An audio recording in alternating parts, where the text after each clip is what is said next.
ഉണങ്ങിയ മരത്തിൽ പ്രതീക്ഷയുടെ തളിരിലകൾ സൃഷ്ടിക്കാൻ, വിള്ളൽ വീണ ഭൂമിയെ ഫലപുഷ്ടമാക്കാൻ, ഇന്നലെകളിലെ ഭാരം ഇന്നത്തെ ആശങ്കയാകാതെ നാളത്തെ പ്രതീക്ഷകൾക്ക് ശക്തി പകരാൻ, ജീവിതത്തിന്റെ ഒഴുക്കിലൂടെ സമാധാനത്തിന്റെ കൈവരികളിൽ പിടിച്ച് അനായാസം സഞ്ചരിക്കാൻ നമുക്ക് കാണാം ലോകത്തെ കൃതജ്ഞതയോടെ, നന്ദിയുടെ തിളക്കം പ്രസരിക്കുന്ന മിഴികളിലൂടെ.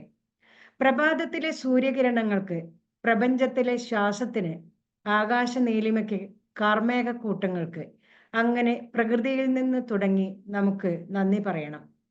തനിക്ക് പുഞ്ചിരി സമ്മാനിച്ചവർക്ക്, നാം കാണുന്ന ആഴമുള്ള കണ്ണുകളിൽ നിന്നും ഒഴുകുന്ന ഉപാധികളില്ലാത്ത സ്നേഹസമുദ്രത്തിന്, തന്നെ വിമർശിച്ച് നമുക്ക് കരുത്തു നൽകിയവർക്ക്, പകരം തോറും തിരിച്ചു കിട്ടുന്ന അനുഭവങ്ങൾക്ക് നന്ദി പ്രകാശിപ്പിക്കുന്നതിനായി പുലർകാലത്തെ നമ്മുടെ പ്രാർത്ഥനകളിലെ ആദ്യത്തെ വരി നന്ദി എന്നാവട്ടെ. സുഗതകുമാരി ടീച്ചറുടെ കവിത ഓർമ്മ വരുന്നു.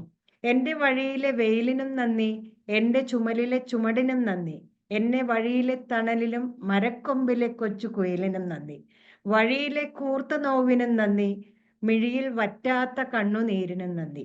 സന്തോഷത്തിലും സഹനത്തിലും നമ്മിൽ ഉണരുന്ന കൃതജ്ഞത നമ്മളിൽ ആത്മവിശ്വാസം വളർത്തുന്നു, നല്ല ഉറക്കം ലഭിക്കുന്നു, അസൂയ ഓടിയൊളിക്കുന്നു, ആരോഗ്യം ചെരിയുന്നു. വരും തലമുറയ്ക്ക് നന്ദി എന്ന വാക്കിന് അത്ഭുതങ്ങൾ സൃഷ്ടിച്ചെടുക്കാൻ കഴിയുമെന്ന് വിശ്വസിപ്പിക്കുന്നതിലൂടെ ശാന്തി നിറഞ്ഞു നിൽക്കുന്ന ഒരു ലോകത്തെ സൃഷ്ടിച്ചെടുക്കാൻ സാധിക്കും നമുക്ക്. ലോകത്തെ സ്നേഹത്തിന്റെ തലങ്ങളിലൂടെ അവർ നോക്കിക്കാണട്ടെ. യുദ്ധങ്ങൾ ഒഴിവാകട്ടെ. ഗ്രാറ്റിറ്റ്യൂഡ് ജേണൽ എഴുതുവാൻ കുട്ടികളെ പരിശീലിപ്പിക്കണം.